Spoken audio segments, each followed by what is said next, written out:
Hello and welcome to Diminishing Returns. And very special guests this week, the hosts of the brand new podcast Development Hell, Hey! Conor Murray. Yes, lads, how's it going? And Mr. Sol Harris. Hi. Who? Never heard of him. How the did you get him? He's big fish. Hang on. So, Yeah. So you've started. I've skipped past you, Alan. I've else. skipped past Alan, our usual guy. So you're cheating on me with someone else on another podcast. Yeah. And Conor, of all the people. Yeah, it's called Development Hell. So you're backdooring me here. You're giving yourself a backdoor pilot on this very fine show here. Yeah. Hey, Okay. you've got a little, bit of coal in the fire. You've got a finger in but extraneous it's pie. not announced yet, so you're the one who's leaving. Am I the side character that turns up in a sitcom or something and causes the two best friends to turn against each other by overly befriending one of them? I'm Feathers McGraw from Wallace and Gromit's Wrong Trousers. That's what I am right now. The thing is, right, we've had Conor on the show before, like 3 or 4 or 5 times, so he's not a special guest, but now he is, because he's not Conor, he's Development Hell. We're having Development Hell on. It's a crossover episode of Diminishing Returns and Development Hell. Development Hell is the new podcast which has just launched, available wherever you found this show. It's a show about films that tried to get made and never got made and got stuck in development hell for years. And this is a crossover with that because we're covering one of those films that was languishing there for millions of years, Watchmen. Which is quite an interesting film we're covering, to be honest. But we've chosen it because it was in development hell for ages. When you say Watchmen is an interesting film, do you mean that as in the story behind it getting made? Or are you suggesting that the film itself is interesting in any way? I think it's going to be a really good topic in that I think we're going to have lots of clashing opinions and, a real interesting discussion between the three of us. Shall we talk about how we first came to Watchmen?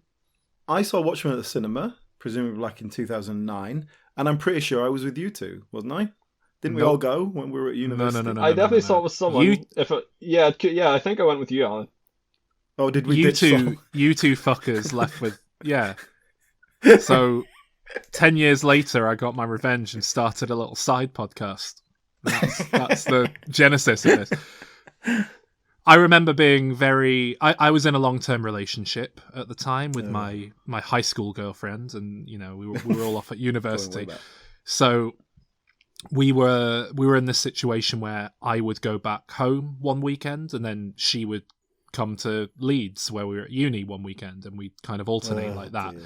And Watchmen came out on the weekend that I was going back home, and so that's why you dumped her. Yeah, and everyone was really, really eager to watch it immediately, especially Conor. I'm going to say, it doesn't sound like me. People were hyped for Watchmen. It was a big thing when it was coming out. So you all went and saw it without me. And then I believe I wanted to watch it when I came back. Everyone, no one wanted to watch it twice apart from Conor, who had no money and therefore couldn't afford to see it a second time. Yeah, and so it's quite a it's quite an important film in my development that I remember, because it is in fact the first film I think I ever went to see on my own. Wow. It might not quite be the first, but it's certainly the one I remember as the first, and the point where I became comfortable going to the cinema on my own. Because I think a lot of people always go to the cinema with someone else, and there's almost a stigma that you kind of feel about going on your own, like, oh, what a loser, I'm just sat here on my own. But I know big film fans like myself, after you've done it a couple of times, you realise it's better. I love going to the cinema, sitting on my own and just being with my own thoughts, taking in a film. Love it. Yeah, I fucking love going to the cinema by going myself. with someone else. Yeah, I do. And Watchmen was the first time I did that. I had to suck it up and go see it on my own, because otherwise I wasn't going to see it. It was a different time because the superhero genre was still in its infancy. talking about film superhero movies. Watchmen was a really, really hyped film with a load of fanfare because they hired this hot new director, Zack Synder, to come and make this seminal graphic novel, one of the real masterpieces of the genre, into a film. Hot off the thoughtful character piece of 300. Yeah. And I do remember comments from the likes of Joss Whedon at the time that suggested it was kind of mad that we were trying to deconstruct the superhero genre before we had built it in the first place. Yeah. And I think there was a lot to be said for that, because, there was a real wave of, I guess, post 9/11 sardonic superhero movies like Kick-Ass, Super, Watchmen, all these films, The Incredibles. All these films that kind of tried to take the genre apart and look at it that way.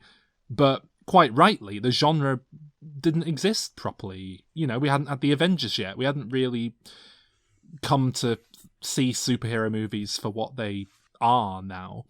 So it's weird that we did all this postmodernism up front. Even Christopher Nolan's take on Batman was arguably a sort of deconstruction of what the comic books give us by, trying to put it through a funnel of realism and what. Well, this is what I wanted to ask about Watchmen.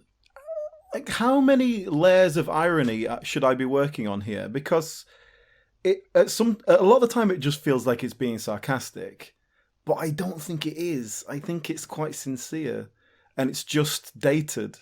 Yeah. Can I lay my cards on the table up front here? Generally speaking, I think Zack Synder is a pretty terrible director. I think we've touched on that before, but I do think he has talent. I do think he has purpose. I think he's very similar to Nicolas Cage, who we covered in depth last week or the week before, something like that. Someone has to make the Pepsi adverts. Yeah, but he reminds me of Nicolas Cage in that it's like a force of nature, and you need some, it's maybe not quite the right comparison, because Nicolas Cage isn't as artless as perhaps Zack Synder is. But I think I think Nicolas Cage is a force of nature, and he's like flowing water, and you need to build a dam to control him. But he brings life, things in place. Yeah. Where I think Zack Snyder is a similar thing. Fire, is a forest. I think fire. If you are a producer, there are absolutely projects out there for which Zack Snyder is perfect. And I think Watchmen is arguably one of these cases, because I don't think Zack Snyder has any ability to create subtext or thought or high art, but I think he can make a really glossy, stylish film. And I think with Watchmen, this is my general thesis on this film, I think with Watchmen, the source material is so imbued with subtext and thought that just letting Zack Snyder essentially turn the comic into a film using it as a storyboard, like shot for shot, it's so close to the source material. I think it arguably works, give or take. And I'm gonna get into that in more detail, obviously. But I think what you're picking up on is a lack of a director who really knows what tone they're going for. Because they are just putting something they've seen onto screen, Yeah. He has no understanding of it, Yeah, and I think the source material is very sincere, but it's very sincere in a cynical, self-aware way. Well, can I ask you guys, when was this thing actually written, this comic book graphic novel? 80-something. 1980. Okay, so its story is sort of contemporary as to when it was written. Because one of the first things that jumps out is that this is set in the 80s, but it's really fueled by that Cold War paranoia, which just does not play at all anymore. Like, it just does not hold any water. And particularly to people of the generation, my generation, the generation this is aimed at, young men, were not alive during that time, or we're not aware of that real Soviet Union era thing. So that's one area where it seems to just fail. It's 30 years too long. Yeah. So, your development hell, what took it so long? Well, it's one of these famous, a lot of projects get called unfilmable and Watchmen was very famously called an unfilmable work.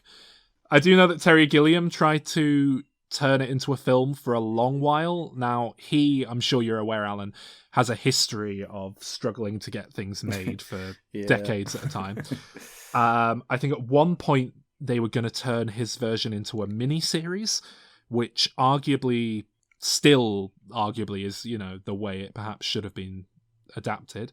But then I think TV wasn't the landscape that it was, and getting money together for something like this on TV, and probably would have been the 90s we're talking about, just wasn't viable. I know that David Bowie at one point was trying to get a Watchmen musical together, but I assume that would have been a stage production, and I don't think he was able to secure the rights from, I'm guessing from Warner Brothers, who owned DC.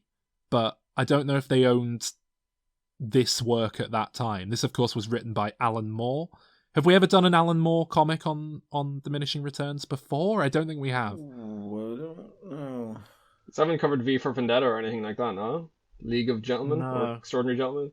No. Surprisingly, with the Sean Connery connection, no. Alan Moore, for anyone who doesn't know, is a famous curmudgeon. He is, by all accounts, an extremely talented comic book writer, but he also despises the industry and the bullshit surrounding it. He's not a fan of...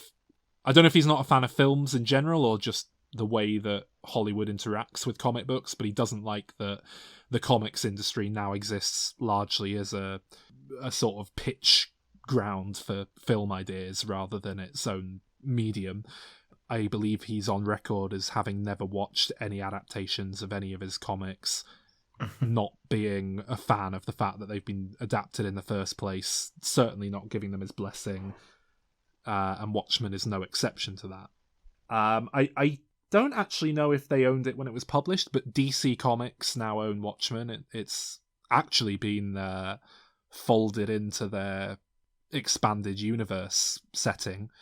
I think Watchmen fans are probably not much too pleased about it, because a lot of them are on board with the fact that Alan Moore is completely against, taking what was intended as a standalone thing and milking it for profit that kind of undermines the artistic intent behind it.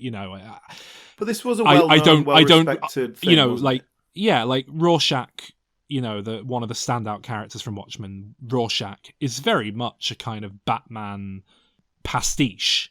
So it kind of seems redundant to have a world in which Batman and Rorschach both exist, But in the little logo they presented at the recent DC event where they announced all this stuff, they played a little thing that had loads of DC movie, universe stuff in it. And it had a little clip from Watchmen in it, which does imply that's intended to be part of this shared universe. So, just to get on to the Watchmen again, yeah, what was it? A one-shot deal? It was like a mini. It feels like it's a big world that we're just seeing a part of, and there's a whole history there. I think it was like a 12-issue mini-series of comics, which was later compiled into a graphic novel. I think most people think it's a graphic novel now because that's how most people have consumed it, but it was initially released as a comic book. But that in the is just sense. This story, right? Yeah. Because it was a completely there's so much standalone history thing. going on here, and these quite small references to people in the past, that it feels like there's a bigger world that they're just sort of hinting at for the fans, and I'm not quite getting it. But I think that's sort of deliberately built into it, yeah. Yeah. I think that's what we're talking about with this being postmodern and self-aware. Yeah. Watchmen is often cited as the first postmodern comic book. And I don't know if that's accurate or not. I bet there are examples of postmodernism in issues of Batman and so on that existed before it, but it's certainly a landmark in comic book history. It was certainly the first attempt that someone did something on this scale that was so blatantly about looking at the genre and exploring it from a kind of self-aware meta point of view. And I think that's a neat idea, and obviously it worked at the time. But is the problem with the Watchmen film then that it's a film deconstructing comics in the 80s as opposed to deconstructing superhero films in 2009 in a sort of pre-Avengers world. So essentially, X-Men and Spider-Man world and Batman and that sort of thing. So it needed to be deconstructing those in a way that works for film as opposed to just making a comic book into a film. I'm going to go back to the comment that I attributed to Joss Whedon earlier about how people were trying to deconstruct the movie superhero genre before they built it. And I think that's exactly what you're just saying. Had they done this properly, it would arguably have waited another 10 years and then would be coming out this year, and it would be spiritually the same thing but updated and modernized in a way to explore what that is now. And there is a Watchmen TV series that came out last year, which we'll have to cover at some point in this episode, but I'll put a pin in that for now. You say they're trying to achieve something with this film, but I don't necessarily think they were trying to achieve anything. Okay. Like, this also ties into the point that there was nothing to deconstruct in terms of superhero films at the time. All they had was, from Zack Snyder's viewpoint, a really beautiful, nice storyboard that all he had to do was film. And that's it. Yeah. It's like, I think that's about as complicated as the decision-making process got for him. He didn't achieve anything. It's just, we've got the rights to this, we have to make it. Okay, so just do this. If you copy these shots and say these lines in the right spot, you can't fuck it up too much. I think there's merit to that, though. We covered Hamlet, the 1996 Kenneth Branagh adaptation specifically, recently on this podcast, and I think we largely, as a group on that episode, felt that it was not a great film as a film, but as a kind of historical artifact and a filmed version of Hamlet the play. Hamlet, yeah. We thought it was arguably, certainly I did, and I think you were similar to me on that, Alan. We felt it was actually quite arguably important piece of film and certainly very worthwhile. And I think Watchmen kind of comes under that category. I agree. I think the graphic novel is arguably dated and doesn't really work in the same way that it did. But to just have a filmed version of that graphic novel as it is almost identical to what it is with a few key changes, I think there's a lot of value in that and a lot of merit to then be able to go and say, right, so this is what Watchmen was, this is what this comic was in the 80s that was really important bit of literature. It made Time Magazine's 100 greatest works of literature of all time. Watchmen did. I think it was one of 2 or 3 comics that made the list, along with, I think, The Walking Dead. So I think that's arguably where its value lies, rather than as a standalone film. Fair enough, but I think also, like Kenneth Branagh's Hamlet, that doesn't make it easy to watch or good in any way. Well, can we go back to 2009 again? Very tedious. Yeah. So I read Watchmen, I think in the build-up to the film coming out. I don't think I'd read it before the film was announced. I think I was reading lots of comics at the time, and I thought, I better read that Watchmen thing. The trailer looks very cool. And I remember going in to see the film and coming out of it thinking, well, I really enjoyed that, but I'm like 90% sure with the pacing and everything, if I hadn't read the comic book, I don't think I'd have a fucking clue what just happened. I don't think I would have understood any of that. I didn't rewatch the theatrical cut of the film for this podcast. And I should add, that was the last time I watched any Watchmen movie cuts. But I did watch the ultimate cut in preparation for this. And, it's a good hour or so longer. So how long is it? So it's hard to judge the pacing in the same way. It's 3 hours, 27 minutes, something like that. 28 minutes. Yeah, that's the director or longer cut that includes the Pirates thing. But then the theatrical one was 2 hours 40. Well, yeah, and that was too long. Yeah, so Alan, there's the theatrical cut, which I'm guessing is what you've watched twice. Yeah, it was. Then there was a in director's 12 years, cut. I'm all right with that. Then there was a director's cut, which is, something like 20 minutes, half an hour longer. And I think that largely adds extended sequences and, bits of action and little bits of exposition.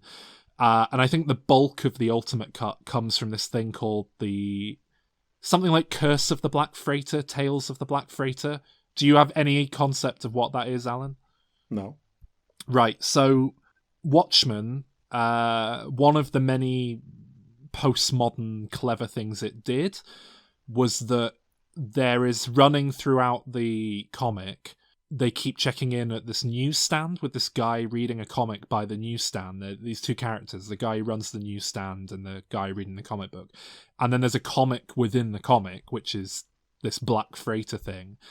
And whenever we see the guy reading it, we then get a load of panels from the Black Freighter. And it's this kind of old school, dark, brooding adventure story about a guy who survives a shipwreck. And I like that. In a postmodern comic, that's the sort of thing I would expect. Yeah. And there's a lot of parallels to be drawn with the story, the character, the heinous things he does that, to try and achieve a greater good and things like that have obvious parallels with Veidt in Watchmen and framing it as a story within a story. He's blind to how grotesque what he's actually doing is.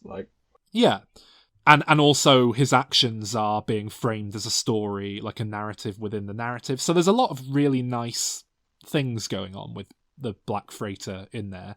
Now, Warner Brothers have a really cool straight-to-video animation wing that's been going for the last 10, 15 years.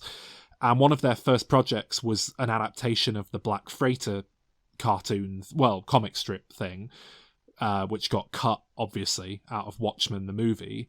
They produced a really nicely animated 26-minute or something like that adaptation that's pretty much, again, as it appears in the comic. I think Gerard Butler's the voice of the guy doing the narration and so on. It's got Jasper Harris in it.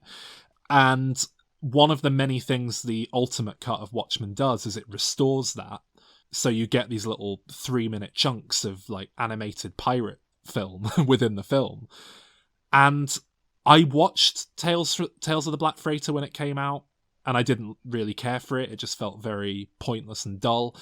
I was never even a huge fan of reading it in Watchmen, but I have to say, watching the ultimate cut and just getting 3-minute bite-sized pieces of this story as like a palate cleanser between Zack Synder Watchmen, I loved it.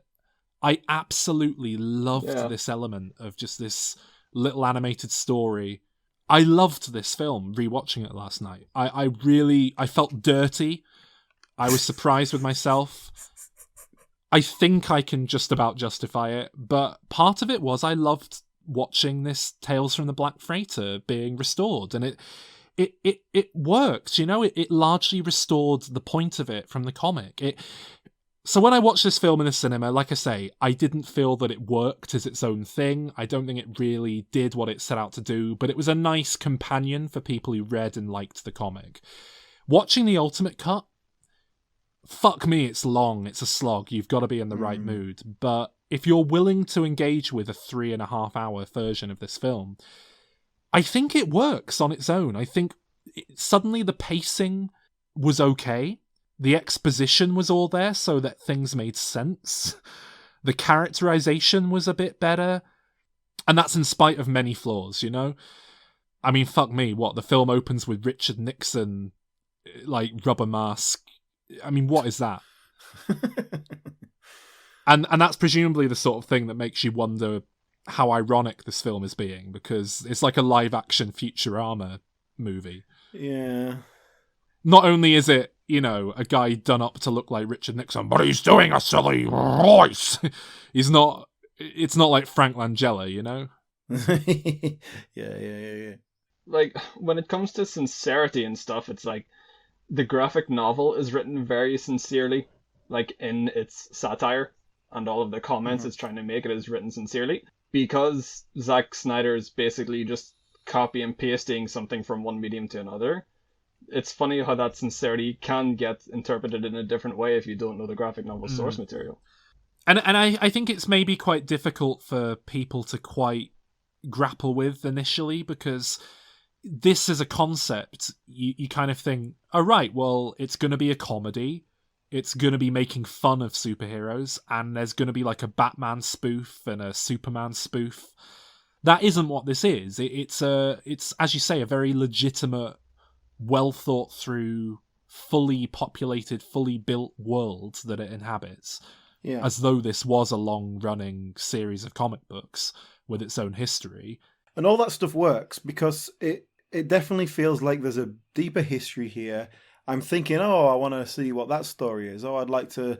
That'd be cool, seeing that like 1940s superhero kind of feel done. In retrospect. But then, ultimately we've still got the same story at its heart. So shall we get into the plot a bit?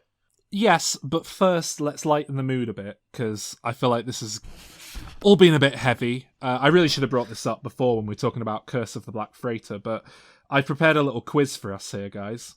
Yay! So, Curse of the Black Freighter is a comic book within a comic book, one of the several clever things Watchmen did, and that has inspired me to create a little quiz about films within films. Right. So what I've got here is a list of films fictional films from films we've covered on the podcast, and I'm going to give you the name of the fictional film. I want you to tell me what actual film it appears in. Okay. So, Alan, these are all from the podcast, which gives you an advantage over Conor, because you're familiar with the podcast, but Conor, I think, is more clued up on popular film than you, so it should hopefully even out. So an easy one to start. Angels with Filthy Souls. Oh, I got it. Yeah? Yeah. Keep the change, you filthy animal. Yeah, am I right? Yeah. It's Home Alone. You are right, yeah. It's Home Alone. It is Home Alone, which of course we did as a Christmas episode of Diminishing Returns. And do you know the name of the film in Home Alone 2, Alan? For a bonus point? No. I don't know. It's Angels with Even Filthier Souls. Oh my god, I was going to guess something stupid like that. You were smooching with my brother. Get on your knees and tell me you love me. Okay, another one. Log jamming. Oh, I know that one as well. Are you jumping in, Conor? Go on then. I've got no idea. You should know this one, Conor. You should know this one. Yeah. I do believe that is the porn film from The Big Lebowski. It is. It's the one starring Bunny Lebowski. Yeah. Okay, that's 2 points to you, Alan. Running away with it so far. Conor, you'll definitely get this one. So you ready? Fingers on buzzers. Shout out when you know it. Nation's Pride. Inglourious Bastards. He's got it. Yes. Yeah. I'm going to give you 3 from the same film here. Nebraska Jim. No? Nebraska Jim? As in he's a guy called Jim from Nebraska. Yes. I'm going to give you another one from the same film. Tanner. Tanner. I'm going to give you another one from the same film. Operation Dynamite. This isn't something like Get Shorty or something like that, is it? I'm going to guess Once Upon a Time in Hollywood. Oh, you've got it. Nicely done. Yes, it is. Educated guess. I believe those are some of the spaghetti westerns that he goes over to Italy. Leo goes off to make, in Once Upon a Time in Hollywood. Oh, right, yeah. Okay. They must be real films, though, as well, are they? I'd imagine they're actually real films that exist. Probably Tarantino's probably made them. Those ones are, but I think Tarantino did actually make a load of little short films that are used in that film, but yeah. I mean, Nation's Pride from Inglourious Bastards is a real short made by Robert Rodriguez, I believe. No, it's Eli Roth, isn't it? Eli Roth, I think. Yeah. Okay, fingers on buzzers. This one should be very easy to get. Bill and Ted, the movie. Okay, I'm going to assume that's in Bill and Ted's Bogus Journey. I'm going to say Bill and Ted's Excellent Adventures. No, sorry, Conor. It was Bogus Journey. It's from the end when all the magazine headlines appear, sort of painting a picture of what they go off and do in the future. it says Bill and Ted: the movie! On one of the magazines. So that might just be the headline of the magazine. But okay, this is one that I think you're going to get this one, Alan. But we'll throw it out there. Garfield 3: Flabby Tabby. Oh yeah, I've got it. It's Zombieland 2. Yep, Zombieland double tap. Double tap. Posters for Garfield 3: Flabby Tabby can be seen throughout the film, and then there's the post-credit scene with Bill Murray where he's at a press junket for it. Right, Connor, you now get first dibs because you're trailing behind, so Alan has to hold back on all, which I think he's been doing anyway. But all right, you ready for this one? Nope. Go ahead. Yep. Swallow My Coccacino. Right. Oh shit! What is that from? Okay, I've got a guess. I don't know, something like Machete. I'm going to give you another clue. That same film began life under a working title, Star Whores. Oh, that's it. Yeah, I was thinking the wrong thing. I've got it now. Galaxy Quest? No, I like it. Alan, what were you thinking of initially, Alan? The first thing I was thinking of was Boogie Nights. Oh. But then when you said that, I realised it was Zack and Miri Make a Porno. I don't actually think I've seen that. Huh. It's alright. It's not like a watchable classic. Is it Kevin Smith? Yeah. It was one of Kevin Smith's attempts at like mainstream stepping out of the View Askew universe, and then he folded it back in years later, retconned it. Alright. This is one I don't think you'll get, but let's try you. Maximum Extreme. This took a lot of hard work on my end to dig this name up because I didn't want to have to rewatch the film. So it's a film you don't like. It is a film we covered on the podcast as well, as I've said. I think fairly recently, in the last 12 months. All right, I'm going to give you a clue. There's another fake film in this film. T.J. Hooker, the movie. Oh, they go on a plane and they see T.J. Hooker, the movie. Yeah. Oh, fuck, what was that? Tell me more. I've got it. Yeah, I got it. I don't have it. I guess Maximum Extreme stars Joey Tribbiani because that is Charlie's Angels. That is. Yes, that is absolutely correct. Maximum Extreme is the film franchise that Joey from Friends' character is an actor in a Charlie's weird Angels. crossover, which Joey is in Charlie's Angels. And T.J. Hooker, the movie, is just something they're watching on an airplane at the start of the film, and they say something like, "Oh, another movie based on an old TV show?" Oh, yes, of course. Very clever bit of humour. I mean, if Charlie's Angels is anything, it's clever. Right, Connor, this is one for you. Oh, God. Big lad, stand up. 2 points. Here I come. Come on. You know what? I will give you 2 points if you get this, because this is quite tough, I think. Coming Home in a Body Bag. What? Coming Home in a Body Bag. I think it's also referred to as body bags a few times in the film. Oh, it does ring a bell, yeah. Jesus. The reason I pointed this one at you, Connor, is because it's Tarantino adjacent, this one. Oof. Or not even adjacent, it's part of his Tarantino verse. From Dawn Till Dusk? No. Alan, want to take a stab? It does ring a bell. Pulp Fiction? I'm going to go True Romance. It is True Romance. Oh, it's True Romance. It's the Vietnam movie from True Romance, if you remember.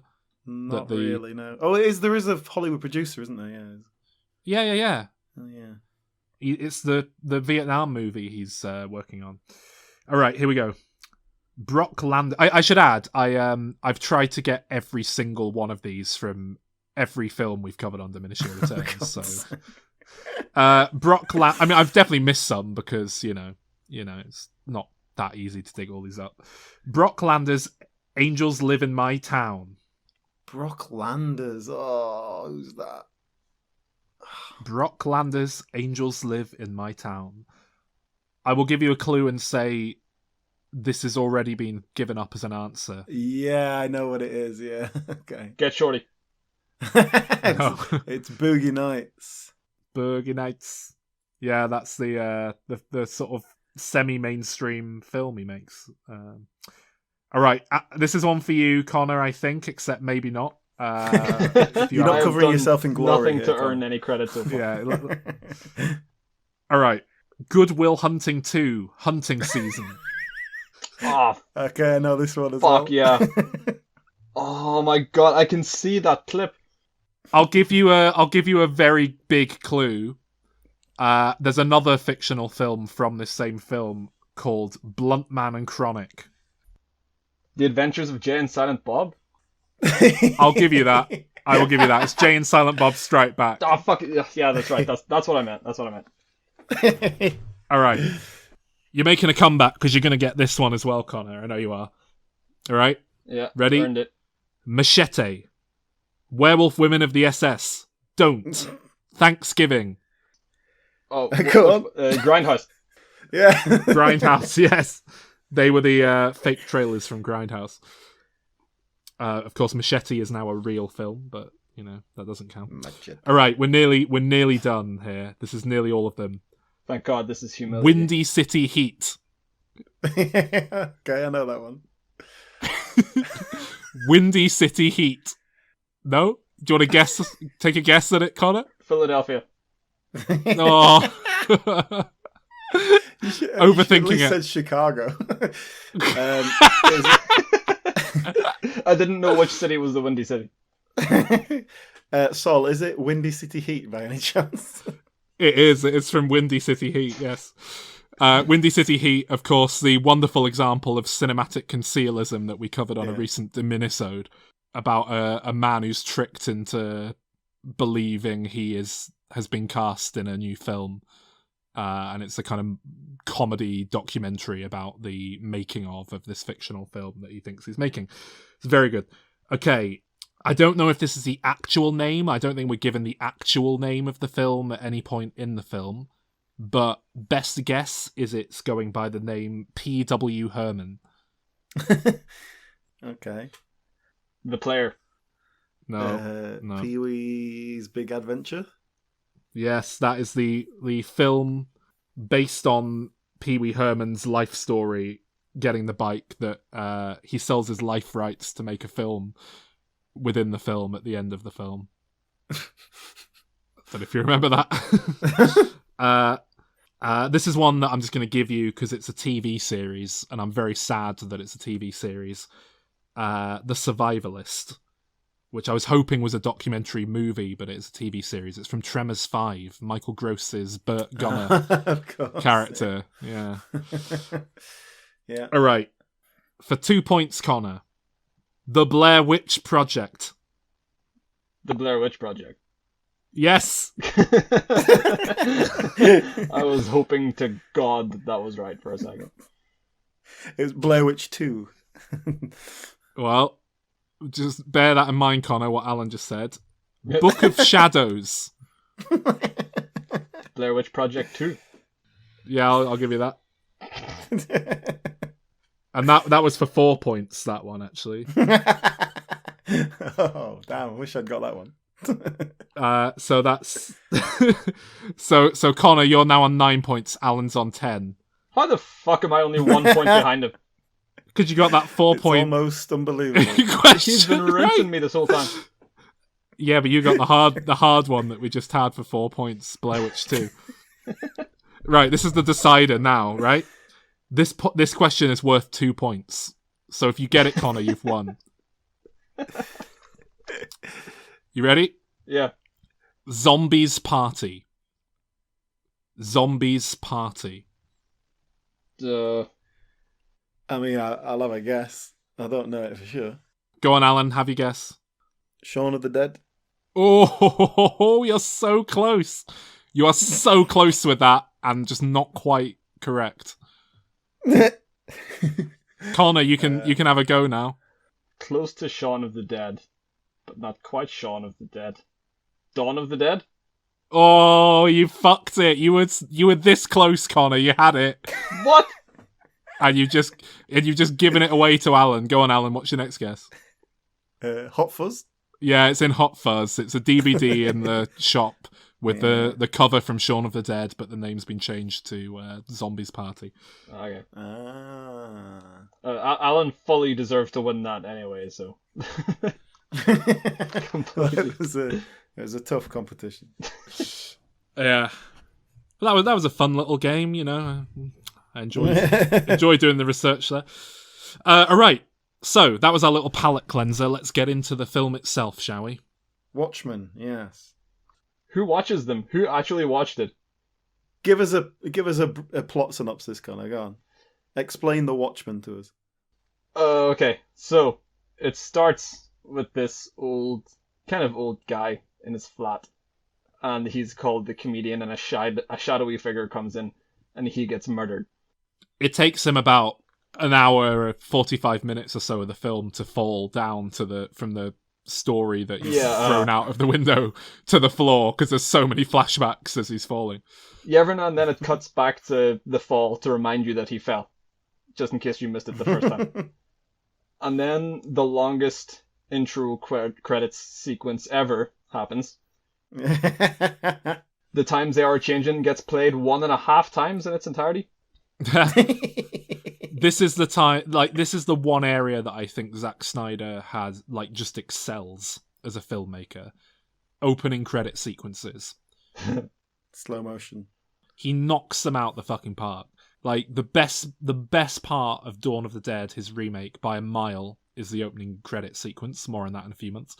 And same here. He picks a fantastic song, and he just gives us 3 minutes of just incredibly compelling visuals where you're just looking like, what is this? Wow. And it's shot so well and stylishly. Wow. And so the opening of Watchmen is just, it's fantastic.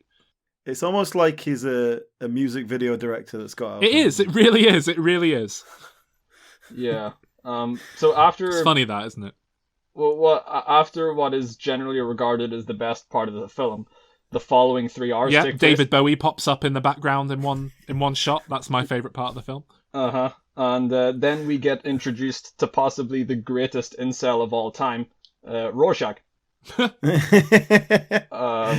Who's sort of hung up on women and thinks that anyone with a sexuality is a dirty slag. So, it's fair to say what he would be doing these days if he was raised on the internet. Because his mother's a whore. But one that he ends up seeing her doing stuff, and that sort of and gives him a very bad relationship with. And she's not one of those whores with a heart of gold either. She's quite nasty to him. Rorschach is definitely the kind of guy that would just take out an AR-15 and go nuts if he lived now. That's what he would do. Well, it's basically what he's doing in the film, isn't it? Let's give him some credit. At least he's channeling it into something constructive in this film, eh? And if all the incels on the internet would just channel their rage into something constructive, something beneficial to society, that would be great. Is it beneficial, though? Is he a good guy? Is he a bad guy? He's an interesting character because he is very much the closest the film has to a direct parallel to a real hero, I would say, personally. Certainly out of the big famous heroes. And I'd say he's very much kind of a Batman, noir detective kind of vibe. So he really is just this exploration of well, hang on, is Batman the good guy? And that's not exactly a unique, clever thought nowadays, but in 1986, it kind of was. It was still a quite interesting point to go, well, actually, you can argue that Batman's the villain of the piece. Well, I think Batman and Rorschach are two sides of the same coin. Rorschach is the poor incel that takes out all his rage on a low level. And then Batman is the rich incel that votes conservative. Yeah. And, daddy's money gets them through. And would probably hit his wife if he had one. Speculative. Rorschach is someone who is a real misanthrope, has grown to hate the world, but people in general, and that's really set out that he sees the kind of bad in everyone, because then at the end it's like he's the one who's like, well, we can't just kill innocent people. He's the one who still has some sense of conscience at the end. Yeah. And has to be killed for it. But much like Batman, he's the very difficult one who won't drop it. Like in Justice League, Batman is kind of the go-to guy for being difficult when they're like, oh wow, Superman's just like altered time and space to save the day, and Batman's the one who's always like, that's unethical.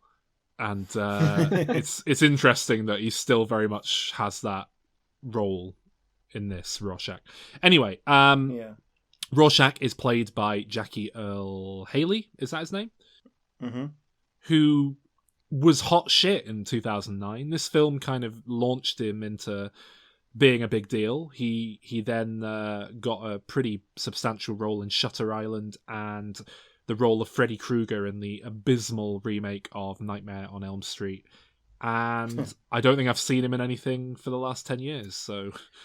Well, this was a bit of a not this film particularly, but it was a bit of a comeback. He was a child star, teen star.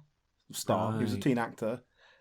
Disappeared for about 15 years and came back, and he got Oscar nominated for his role in Little Children. So that was a couple of years before this. He made this, and All the King's Men. He made a couple of films that, like, suddenly out of nowhere, he was a name again. Yeah. And then, he kind of disappeared again after a while. It's weird because he is very good. He's a very charismatic man. He doesn't have the Hollywood good looks that maybe you need to... No, but he could play. But he's about 5'5" as well. I think that does cause casting issues. Yeah. But so speaking of the cast, with all due respect to this cast, basically not unknowns, but certainly no stars being thrown into this. A lot of people that seem to give up on acting off the back of this film, to be honest. Malin Ackerman, I don't know how you say her name, Marlin, but whoever plays Silk Spectre too, she's spoken about how this film made her very disillusioned with acting and the Hollywood system. And really? I mean, she's still working. I think she's doing TV and stuff nowadays, but that she was kind of poised as a big star, I think, off the back of this, and I don't think she's really done any other hugely noteworthy film projects. Jeffrey Dean Morgan he's very much a supporting role, but a real scene-stealing supporting role, and again, he's kind of languished on the TV scene, as a TV A-lister, he was Negan in The Walking Dead. He was this huge, big bad they got in later seasons, and I actually really like him as an actor. I think he's got a lot of personality. We've got a guy called Matthew Good, Adrian Veidt, Ozymandias. Yeah. I don't really know him from anything. Do you? Not really. He's a British guy, isn't he? I think out of all the actors in this, I think he's kind of got the least about him, if you know what I mean. He's a big supporting it. He was in The Imitation Game. Yeah, there's two more major cast members to go into. There's Billy Crudup, is that what you say it? Playing Dr. Manhattan. Now, that's a weird choice in that, by all accounts, Dr. Manhattan is the obvious blow-up character who, that just sort of seems like, we can get Brad Pitt in here, and he doesn't even have to be on set. It's only a voiceover gig. I don't know. Not some facial thingy there. I imagine he's giving motion. Was he not capture, actually on set, and then they just covered? Well, him he's very apparently on the rewatch because the special effects have dated. It's very apparent that he's entirely CGI in this. He probably was on set. Yeah, I think he, if nothing else, gave a motion capture performance. The only really notable star in this is Patrick Wilson, who. I don't know if he was much of a... You're talking notable star, but this is 2009. He'd just done Hard Candy and Little Children. Those are his two films. I mean the only person whose career has gone on to anything and endured. Anyway, that's what I mean when I say notable. Yeah, he wasn't a notable guy back then particularly. And even now, he's not a huge name. But He's got his fans. I like Patrick Wilson. And, I always like seeing him.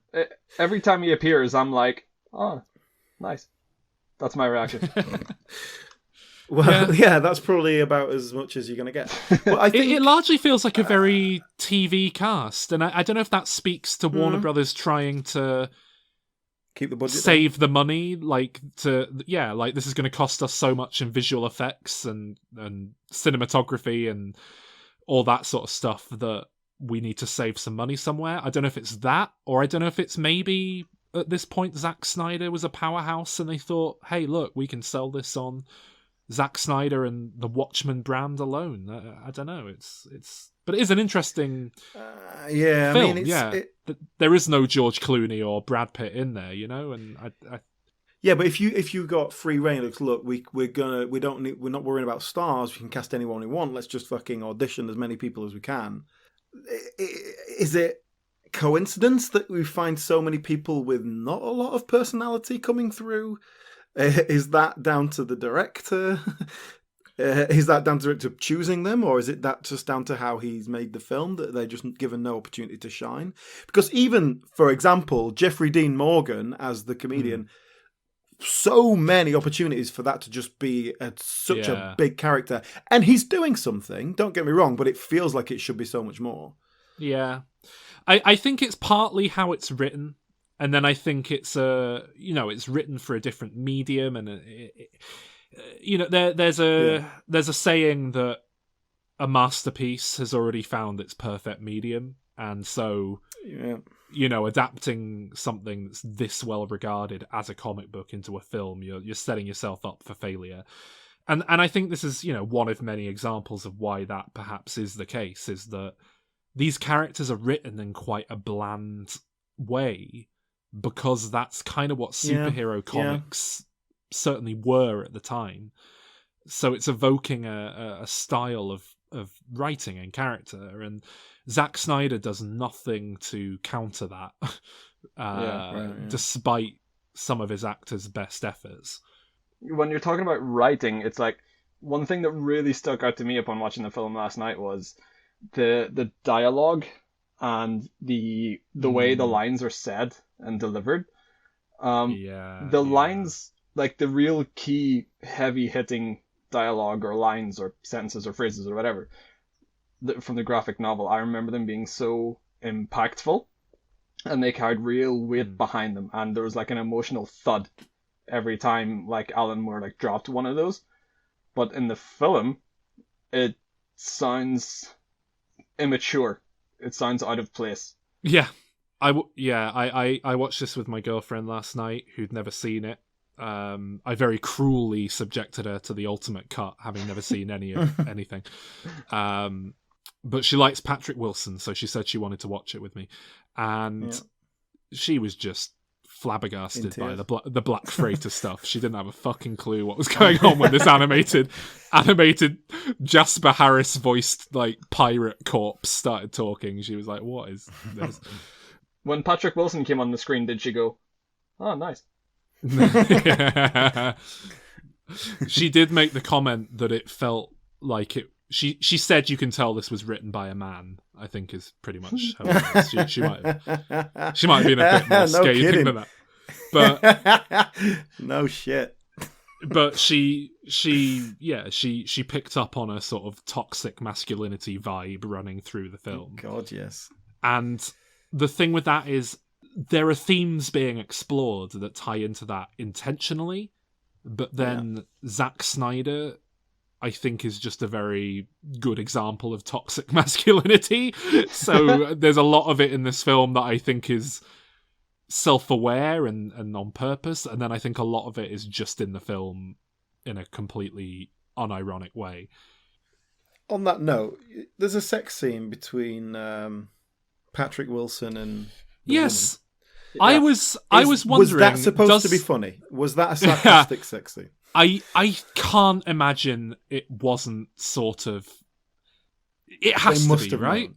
It has Zack to be. Synder must have known what he was doing with that. I think that is the only instance of it, but it has to be a joke, right? I agree. I think because it's got a punchline of you see both you see both of their cum faces, and it's unusual, I think, you see a man's cum face in something that isn't a comedy.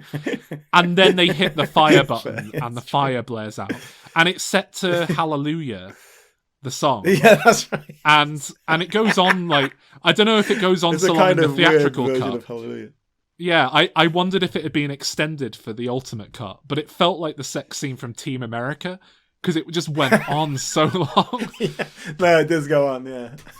And I don't know if you saw, but as part of his new Justice League director's cut that's coming out, they released a trailer for it recently, which is just lots of slow motion, quote unquote, cool footage from Justice League set over the entirety of that song, Hallelujah, for 3.5 minutes. And Patrick Wilson, like, tweeted out the trailer, like, this song sounds familiar, or whatever. So if nothing else, he's got a sense of humour about it. I'm trying to remember if in the graphic novel it included that visual gag. I'm really trying to remember. Because in the graphic novel, his impotence was a lot more, I don't know, heavy. It was a lot more impactful emotionally. Yeah. Like, you know. Yeah. Yeah, that scene, that plays almost like a little gag that he can't get it up. Which, you know, to be fair, if you were about to sleep with a girl and you know that her ex-boyfriend is basically a god. Yeah, he's that would be a bit omnipotent, off-putting, wouldn't it? he's omnipotent. He can No, explode omnipotent. you with the power of his... he's omnipotent. He can explode you with the power of his thoughts, and as far as you're aware, he perceives all space and time, like, before it even happens. So he's going to know Also, as he can soon expand as... to whatever size he wants. Yeah. He's going to know as soon as it happens what you've done, and he might get pissed off about it. Yeah. But you're going to come so hard. That would play on your mind, wouldn't it? But he manages to get it up because they go and kill somebody or beat somebody up. Yeah. Yeah. Whatever works for you. Hey, yeah.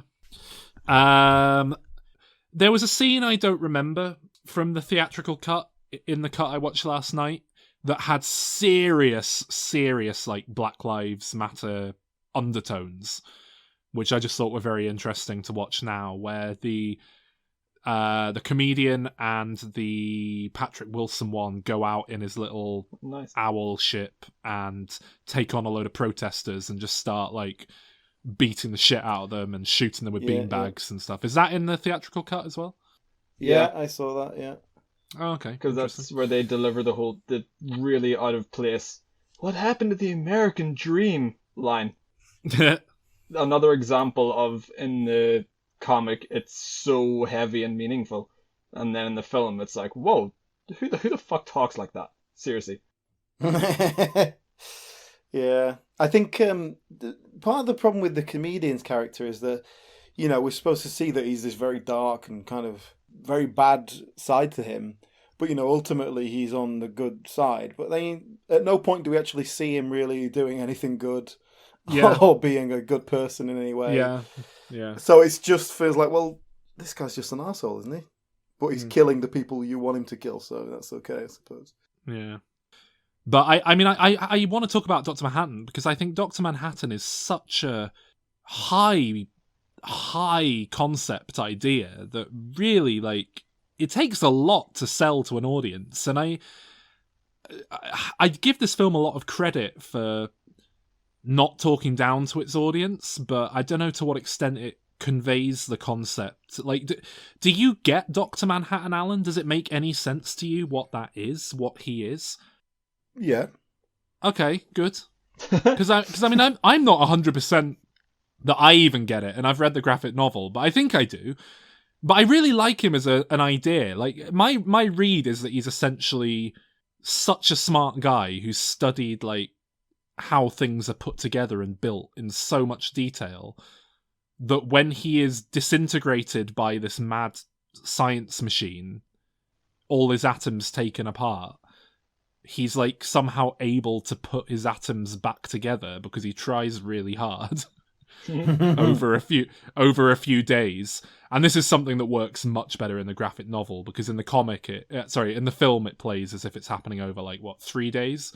He puts himself back together, whereas I think the graphic novel plays it as taking place over much longer, and people think the base that they were doing the experiments on is haunted and have seen sightings and so on.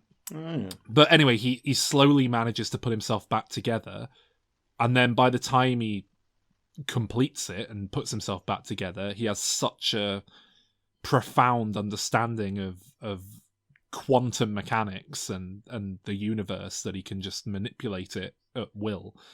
That's kind of my read on it. Is that what you guys get from it, or? Well, to be honest with you, I didn't feel the need to go further than magic science machine turned him into a superhuman. Like, he could have been the janitor that walked in there, but I don't think it turned him into a. It couldn't have been a janitor, because the whole point is that he was a very smart person and knew how things worked at a minute level. Anyway, it couldn't have been. Just I don't think that particularly comes across then. No, but like, I mean, what my point is, I think yes, he's come out smart because he was smart anyway. But like, right, yeah. Well, you see, I think that's a shame then, because perhaps it would have affected them slightly differently. But because I think Doctor. Well, this is the thing. I think if you put someone else in there, you wouldn't get Dr. Manhattan. I think that's the point. Or potentially it would scatter their consciousness, but they would just never be able to put it back together, and they would be a ghost or something. Who fucking knows? But your thesis there that you presented makes sense. Yeah, it's not that I disagree. It didn't feel like I needed to. I was happy with the kind of superhero nonsense. Yeah. In this context, yeah. Is the scene with him as a child being made to disassemble and put a watch back together in the theatrical cut? Okay, that's maybe part of this. There's a lot of... he does mention that his dad was a watchmaker. There's obviously a lot of clocks and watch references there, the Watchmen, I suppose. Yeah. See, I just think Dr. Manhattan is such a beautiful, quite metaphysical idea that they just throw into the middle of Watchmen, which is otherwise, for all things considered, quite grounded. The other superheroes aren't super, are they? They're just sort of like people who wear capes. And yet, Dr. Manhattan is quite a, he's more of a metaphor than a thing that really holds up to real scrutiny. And I just think it's such a, dare I say, quite a profound thing they're exploring in the comic book. And his genesis is my favourite part of the film in the Ultimate Cut, certainly, where you see a bit more of that backstory. So who are you giving credit to here? Are you giving credit to the graphic novel or to the film? Yeah, I'm giving credit to Alan Moore and the comic. Okay. But, the film still put that on a screen so I could enjoy it. But I don't know if Zack Synder quite understood what he was trying to convey was happening with the origin story, because I think he would have framed it and timed it a bit differently if he did. So this is one of my kind of problems with plot-wise. It's something we've come up against before in this kind of film, is the kind of multi-layered stakes that don't balance out. So it is literally like the world is going to end in a huge nuclear face-off.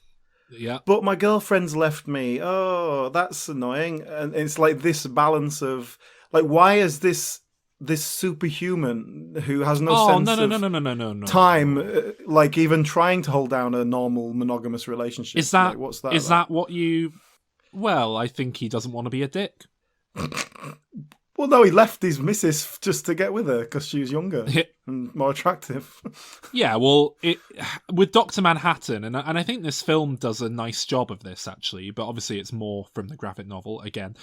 Dr. Manhattan evolves as the story progresses and starts off very human and just drifts away from it. And you can see that with... whether or not he's choosing to wear a loincloth or just swing his big blue dick around.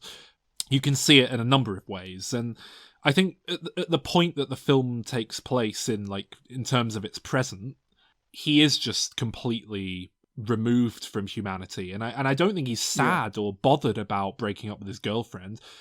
I think he's just worried, concerned. Yeah, I think he's concerned about what it represents with regards to his tie to humanity. It makes him aware that he is completely losing touch with people. Like, I relate to that, I guess. is that the idea of feeling yourself drift away from humanity and just realizing that you don't have to care, but also, wanting to maintain some sense of humanity. So I guess I relate to that. My problem, I think, is when it comes to a head, he touches her face. She suddenly realizes that this guy is her biological dad is the comedian, and she's very upset about that, even though he's not had any direct influence on her life or anything. And that's what makes him go, oh, wait, humans, good, family, I'll save the world. It just didn't make any sense. Did that make sense how I described it? Because that's how it comes in the film. Well, it's not the revelation about the comedian that does that. It's the fact that he then reevaluates her and sees the improbability of her life. But that is a complete fallacy of probability, though. I think part of it is that, he's a scientist and he's got a scientific mind of trying to understand what humanity is and what makes people human and all the logical inconsistency that comes with it.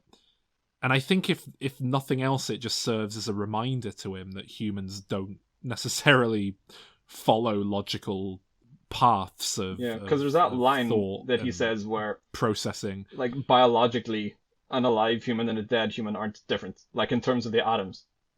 And that line was a bit too on the nose for me when he said that, because it is just a bit like, okay, we're trying to drive home the point here that he's not seeing people as people. Obviously, there's you've got to acknowledge the sense of consciousness about people.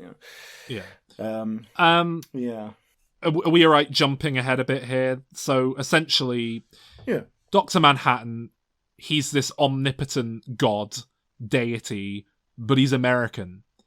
And America is able to use the fact that they have this god on their side to hold off the Cold War from turning into World War III, nuclear Armageddon. And there's a lot of interesting exploration, I think, of whether or not, where the ethics lie with that. But at a certain point in the film, Dr. Manhattan fucks off and goes to live on Mars because he's kind of just needs to clear his head out and think. And that's what happens when you break up with someone, right? You just need to get away. Yeah.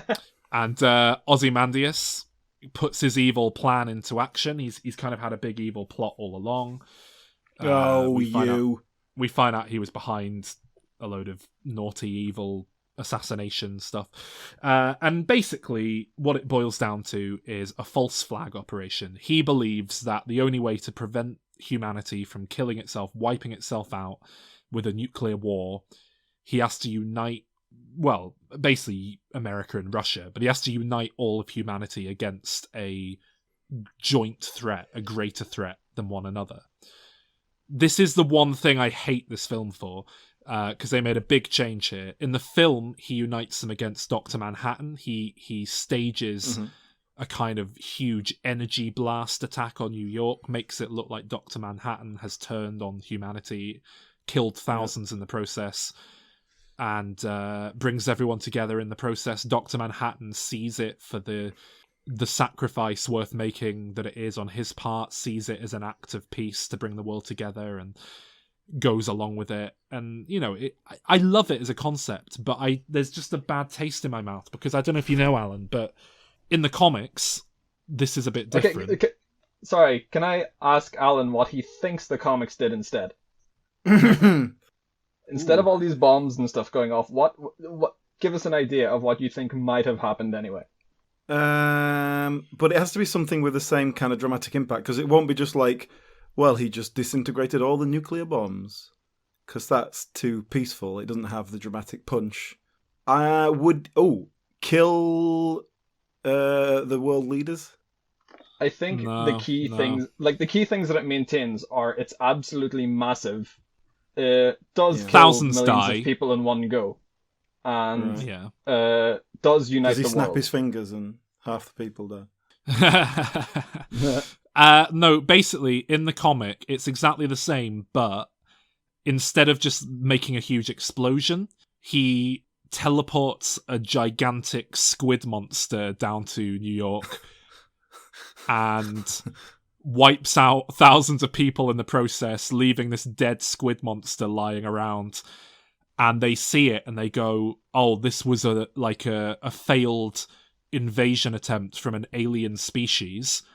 That's what this squid must be. It like psychically wiped out a load of people when it arrived as part of its arrival. Now there are aliens to worry about. Let's unite Earth together because now we have to worry about aliens." And obviously it's not an alien being, it's a genetically created giant squid that Ozymandias has made, and that's why he's got a fucking bizarre tiger pet thing with horns, because he's been playing around with genetics. So in the film he just has this weird cat thing that doesn't make any sense whatsoever, but in the comics it's like a little detail that...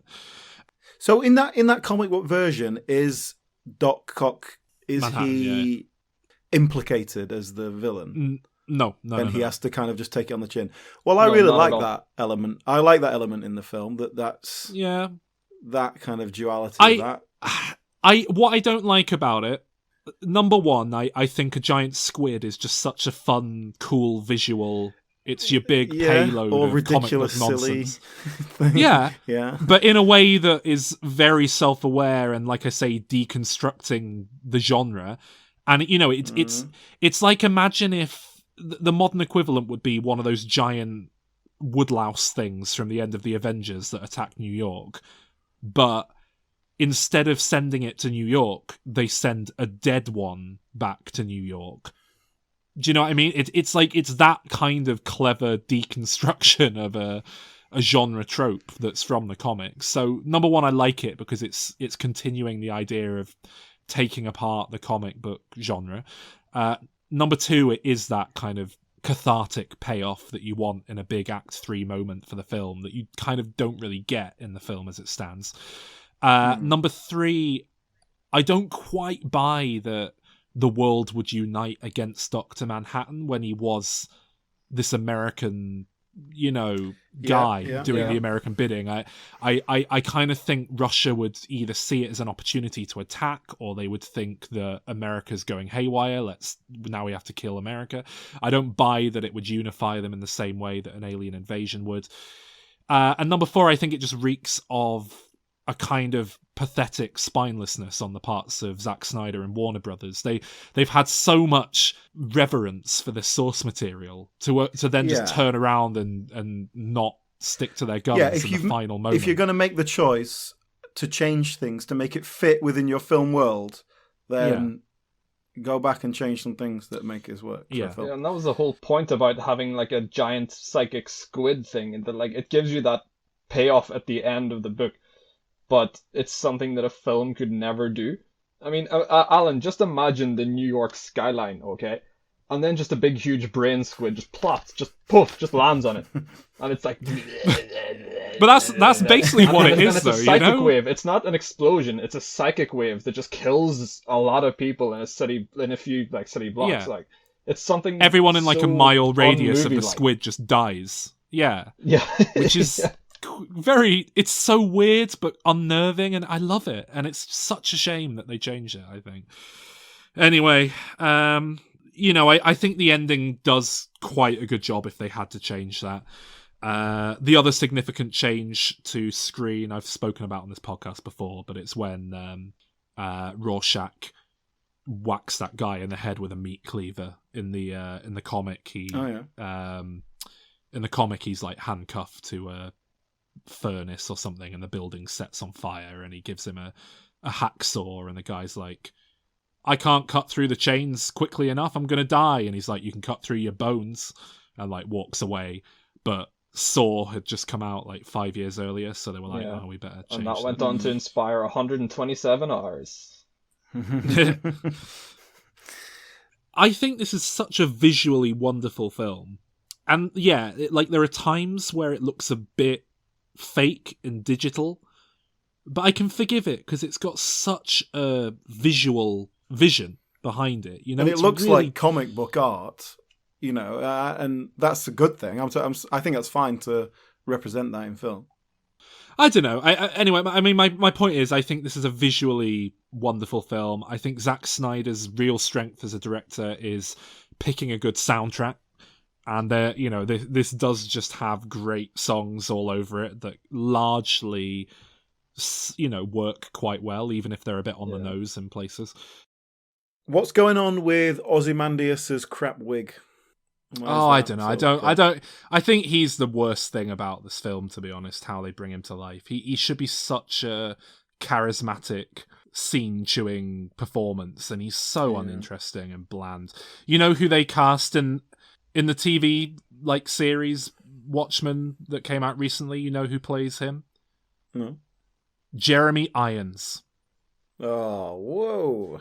That's who you should be that's the kind of casting you should have on that character. I have to say, I was sort of slagging off the cast. So I think that it feels like they're held back. I mean, Jackie Earle Haley as Rorschach brings a great sort of ferocity to what he's doing. Yeah, it's very nice. Yeah, I think he's very good. Passionate. He has quite a distinct way of speaking as well, which brings him character. I think Patrick Wilson. I think the problem with Patrick Wilson's character, and the same goes for Billy Crudup's character, is that they're both written to be these very downplayed, nothingy characters. With Dr. Manhattan, it's just this kind of Superman, isn't inner he? peace, isn't it? Yeah. Yeah, exactly. Patrick Wilson's character. So I think he's doing the best he can. I think Patrick Wilson brings a likability to it. I mean, the woman in it, it could have been anyone. I don't know what. There's nothing about her, and like I say, the comedian, it just feels like there should be more there. Just feels like that should be the one that steals the show. Yeah. I don't know. Just all felt a bit flat, I suppose. There was lots of things that I just thought were crap. I mean, we haven't really. Go on then, slag it off a bit, because we've been pretty positive, and I definitely haven't slagged it off as much as I should have. Yeah, slag it off a bit. Go on, let's have some negatives. It's quite. It does feel a bit episodic. It kind of jumps. Here's 20 minutes with this character. Here's the backstory for this character. Yeah, that's fair. I guess that's the nature of maybe it was written as serialized. Yeah, 12 issues of a comic book. Speaking of that, actually, you know what the comic does, which is really quite incredible, is that the whole thing is done in this sort of. I mean, it's meant to be like a Rorschach print, but it's kind of like a palindrome where the panels on the comic they all sync up in the middle like a mirror image, and then it's like the same paneling going outward from the middle, if you know what I mean. So the layout, the boxes are all the same size and everything, and there's a lot of mirror imagery as you so the first and last pages of the thing have a lot of synchronicity between them. It's really clever use of the medium, and obviously there's none of that here because you can't do that in a film, can you? I think that's why it's regarded as a masterpiece. It's because it uses literally every single tool it has available and uses them extremely well, down to dialogue, actions, words, the title, themes, what characters stand for, and then down to the split screening of the illustrations themselves. That's why it's a masterpiece in that. And it is, in terms of dialogue, it's a very word for word kind of translation, isn't it? Yeah. Yeah. And that, I think that does not work in film. Yeah, definitely. That's the problem, I get that. I think. Because obviously the nature of comic books is that you're kind of limited to how much dialogue you can put in there. You've got to keep things quite snappy. Simple dialogue, yeah. There's a bit I love in the comic that I don't think makes it into the film, though I might just be misremembering, where someone tries to talk, I think Silk Spectre, someone tries to talk to Dr. Manhattan, and he says something like, "Not now, I'm answering you half an hour from now," or something like that. And when he says it, you're like, what? And then half an hour later in the story, he repeats the same lines, and it's like, oh, okay. And that's they don't really get into it in the film, but obviously he can perceive all of space and time and all of that. And Ozymandias has built a device that kind of clouds that, and they do touch on this in the film, but I don't think they do a very good job of conveying it. But in the comic, he starts to get really confused, and he starts talking out of sync with time, and you can tell it's really confusing him in a way that In the film, I think he just says like, "Oh, I don't know what's going to happen now. How interesting." Yeah, you just can't see the future. That's Whereas in the comic, it's like really, like I say, he's talking out of sync with himself, and it's just handled so nicely in the comic. And I think that's a real missed opportunity, because that is something you could do some really cool visual things with. And, you know, we've seen him split into, you know, several people to have a kind of two-party gangbang, which something I really like that made it into a mainstream film, to be honest, is that. Another thing that sort of felt a bit missed opportunity for me was didn't feel like the 80s. It just didn't have that kind of period feel to it, which, bear in mind that this is now a period thing, if you're making it 30 years later. The night owl machine, the little flying thing that he has, I liked that was kind of a bit clunky and old-fashioned. Like, not super sleek and cool, but like that was about it. How 80s do you want it to be, you know? Because, I mean, it doesn't Walkmans, shout about the fact that it's in the 80s, but it most definitely is. I kind of agree. I forget that it's meant to be set in an alternate 80s rather than modern day, but then it kind of has to be to work, and it is this awkward compromise between having a film that was made in the 80s, which it obviously can't be, and not wanting to update it. So, yeah, I kind of get where you're coming from with that. Yeah, I'm not sure really how to define it, but it definitely didn't. I think if that had been set in alternate 2009, and you know, George Bush is the president for a third term, it's like I don't know. I don't think it would have made any real difference to anything. Yeah, I agree. I think that ties into what you said earlier about it was too early to deconstruct the superhero genre that hadn't been fleshed out yet for cinema. Yeah. You'd have to swap the Vietnam scenes out for Afghanistan, but it would basically be the exact same film. Yeah. I love that this film exists, like I say. It's just a pure time capsule, like a pure version of that graphic novel on screen. I really enjoy it, and I have to say the Ultimate Cut made me think a lot more of it. I liked this back in 2009 when I watched it, but I was, 19 years old? So I didn't trust my opinion very much. My opinion has soured significantly on Zack Synder in the last decade, and I was expecting to go back to this film only to like downgrade my rating that I gave it back then, only to realise that I'd been foolish. But watching the Ultimate Cut actually made me think a lot more of it, and a lot more secure and comfortable in my feelings for the film. I'm just going to go ahead and give it an 8 out of 10, and that's a really solid 8 out of 10 I'm giving it. See, when I was 19, I was emotionally retarded.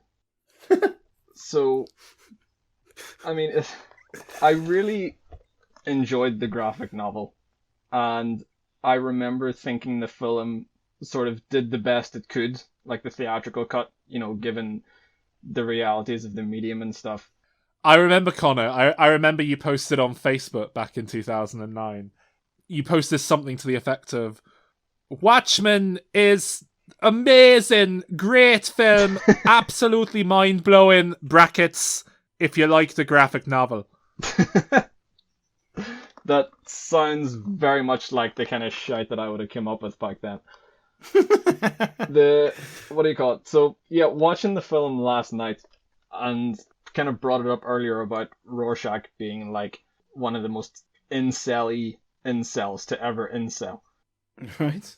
I really super want to read the graphic novel again to see if the film did butcher characters like that, or if I have changed as a person. You know what I mean? Well, you used to idolize Don Draper and aspire towards him, from what I remember. I still do. I think he's sexy as fuck. I mean, look, I feel that way towards John Hamm. I'll give you that. But it's like, you know, like with this, like with all the lines in the film, and given how cheesy that they're delivered, I want to read the novel again to see if it is that cheesy, and if I've sort of matured and changed my view on things, or if the novel is just genuinely better in how it handles things than the film, you know, which I think it probably does, but I want to read it again to make sure. You say that the value of the film lies in it being like a sort of like a direct copy. I think that does give it some value, but not a lot. And it just sort of generally all round doesn't do a good job. So I'm going to give it 4 stars, 2 out of 5. Wow. What a fall from grace. Jesus. I mean, it looks nice, but I just don't see the value in it. You know, he just copied it. And the parts that are clear directorial decisions detract from it. They don't add anything, they only take away. I don't know. It's like, look, I might see a value in an audiobook of the Da Vinci Code. Now, terribly written book, no real artistic justification in the book, but you can adapt it to audiobook and I don't have to read it. I can just listen to it. And there's value in that, and you can do a good job, and I'd go, oh, nice job, good audiobook of the Da Vinci Code. Still the same story, though. This is for people who want to familiarise themselves with Watchmen, but can't be asked reading it. Because it's too much hard work to look at some pictures. Yeah, that's why I give it 4 out of 10 and not 0. It has some value, but not a lot. Well, I think what I haven't really driven home here is just how tedious I found the film. It's 2.5 hours long. It's quite boring for the most part. But boring isn't right. Tedious is the word I want to use, because it just...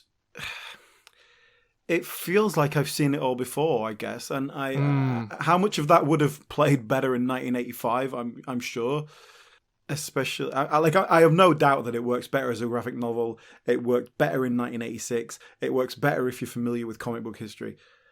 I'm sure of all that. But I'm watching it as a mainstream film watcher who has no knowledge of that, and that's how I have to approach it. Yeah. And on that level, it feels quite, pedestrian, I suppose. And it feels like it's trying to get into ideas that it never quite delves deep enough into, I suppose. And I think in a post-Marvel Cinematic Universe world where they've sort of post-modernized themselves in a lot of ways, it feels even less relevant than it did 10 years ago.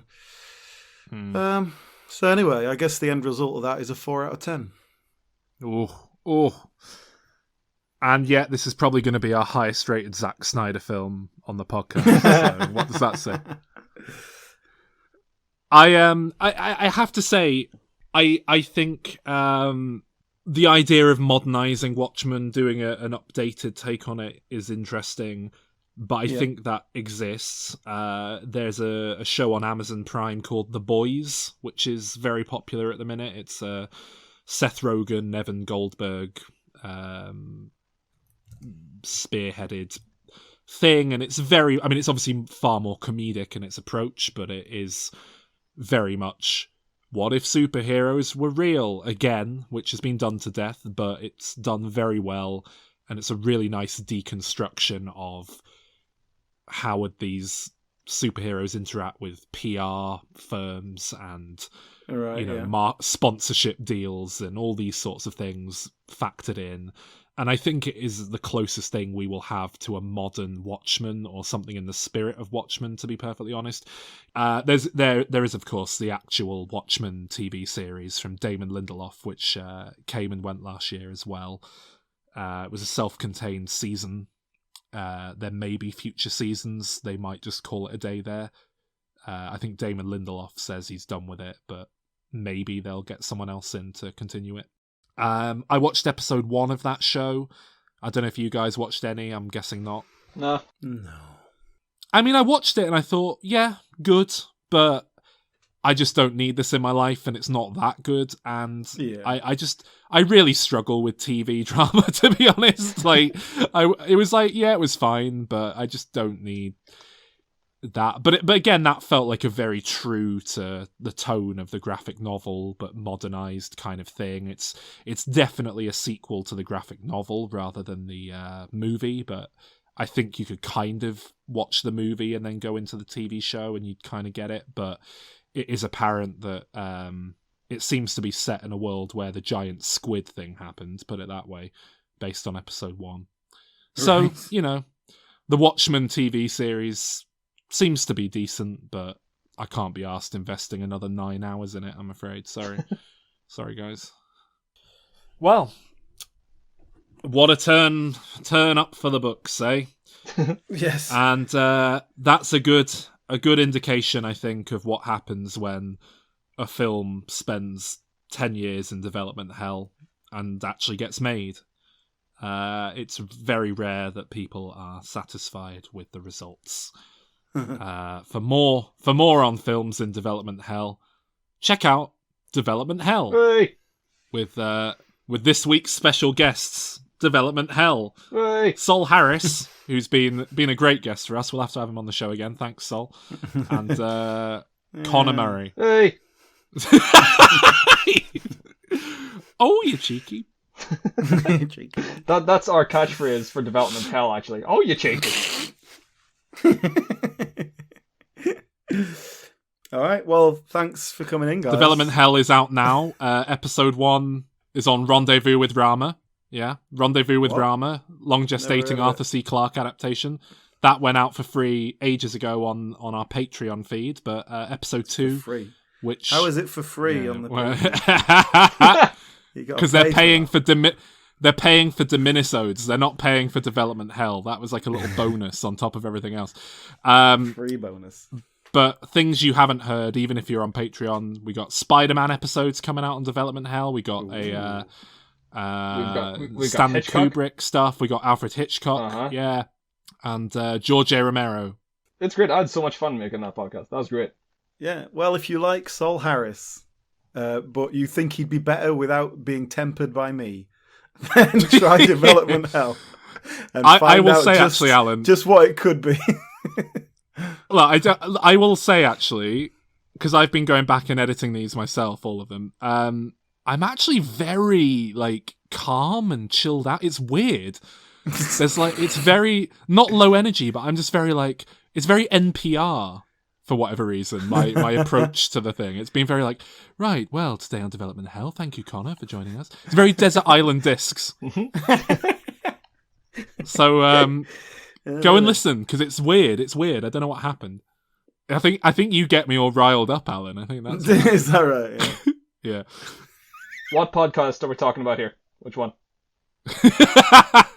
Well, that we were talking about, that was Diminishing Returns. Oh, okay, but, got it. Of course, there isn't. But you are easily mistaken for the other podcast, Development Hell. And Development Hell's new at the minute, so if you're gonna subscribe and listen to one show out of the two, I'd go with Development Hell. Give it a little. They do need all the help they can get. Just give them, it's like a charity. Please. Oh dear. Oh, and you know what, guys? Little shout out for we always ask you guys to rate and review us on iTunes. Obviously, that's a massive help, and please do, and subscribe, please do. But IMDb have inexplicably changed the criteria for what can be added on there now to include podcasts. Diminishing Returns is on there, so. Hey, you guys like rating films out of 10 on there. Why don't you go rate Diminishing Returns out of 10 on there as well? And that'll be really good to boost our visibility because it's early days and most of the podcasts don't have 5 ratings yet. I think the Ricky Gervais show does, and we should take him on. I reckon we can beat him.